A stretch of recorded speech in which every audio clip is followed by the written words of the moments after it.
Welcome back to my channel. I'm here with Philip Price. Thank you for coming here today. Thank you for the invite. It's awesome to see you, to have him come to the studio. He actually brought his controller, as you probably see.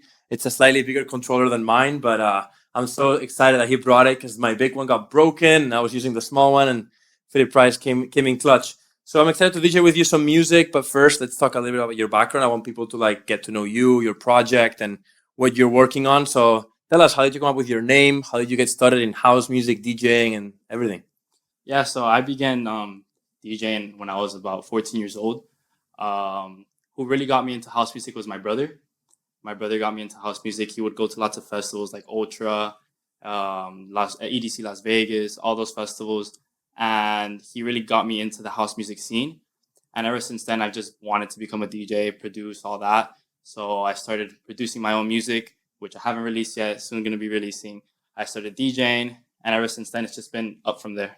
Is there any specific song or artist that you fell in love with that got you into the scene? Well, yeah, from the beginning, it's always been Martin Garrix, Yeah, Hardwell, Tiesto. so the big room scene. The big room scene. And exactly. how did you switch to the more house?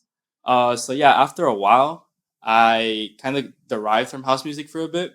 And when I started getting back into it, I would work out. And when I would work out, I would listen to house music. And out of nowhere, I was on SoundCloud, and John Summit set from Ultra came up. And I was like, wow, this guy's good. Since then, I've been listening to John Summit, Fisher, Chris Lake, all those people. That's awesome. Yeah, one of my first memories for me, EDM, and I don't think I've ever said this, is those. That's awesome.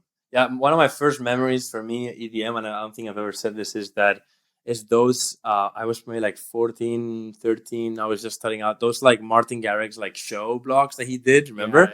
Yeah. He did it back in. That's what got me at least started. So I went from there. But then when I started producing, I just fell in love with the groove. I love it when it's sexy and groovy, you know? Yeah. So yeah, awesome. And what are you up to right now? And tell us about your project, Philip Price. How did you come up with the name, by the way? Philip Price, actually, my brother came up with it for me. So we thought, my name's Felipe, so we thought of Philip.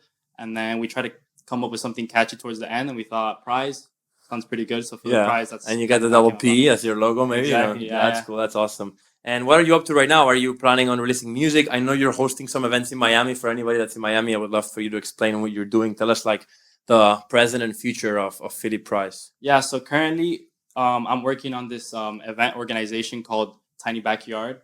And we plan on making specially curated events for our audiences. We want to make intimate events here in Miami for people locally. And we want to bring in local DJs, and then hopefully one day bring big DJs to our events. Yeah. And like I said, the main idea is for it to be intimate, to have a connection with the DJ. You know, usually at festivals and in clubs, you're kind of further away from the DJ. But in our events, we want to be close to our audience. We want to be one-on-one. We want to be able to feel them, hear them. Yeah. So that's our idea. That's awesome. And how did you come up with that? What was the inspiration behind it? And why? How did you get started with it? So funny enough, recently I've been going to lots of festivals, and I would look at the DJs. I'm like, wow, they're pretty far away. I'd want to be close to them. I want to see what they're doing. I want to feel them. I want to be like, wow, this guy's doing a great job. I want to see what he's doing, on the decks, all that. So I thought, why can't they? Why can't we do that? So I started thinking, well, why don't I start my own organization, do my own events? And that's how I came up with the idea of Tiny Backyard. That's cool. That's awesome. And how do you get started for anyone that wants to start an event? You're starting the process. How does it feel to start an event? I'm also hosting a slightly different, but also an event. So let's talk a little bit about that. How was the process to get started from an idea to having a date, booking DJs, finding a community? Yeah, for me, really, it was setting goals for myself. So I began with this idea ever since, I think, November. And ever since then, I kind of just thought about it, didn't really take much action into it. But then New Year's came around and I said, okay, you know what? 2024 has to be different. I have to start taking more action on what I want.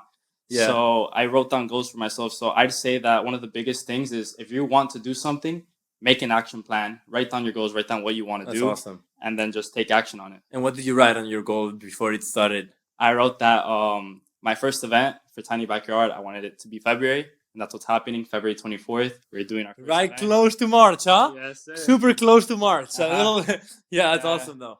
Yeah. That was the whole idea behind it. I wanted to make, goals for myself. And then just, I wanted to make them happen. That's awesome. Thank you so much for sharing the insight. And so let's talk about the set. Thank you for bringing this beautiful board that like is so nice to Yeah, play. Like it feels course. so cool. But we were talking before the set on how we can combine our music styles. And I don't know, what do you think? What kind of vibes are we going to be giving? Wow, I really like deep house. I don't know about Yeah. you.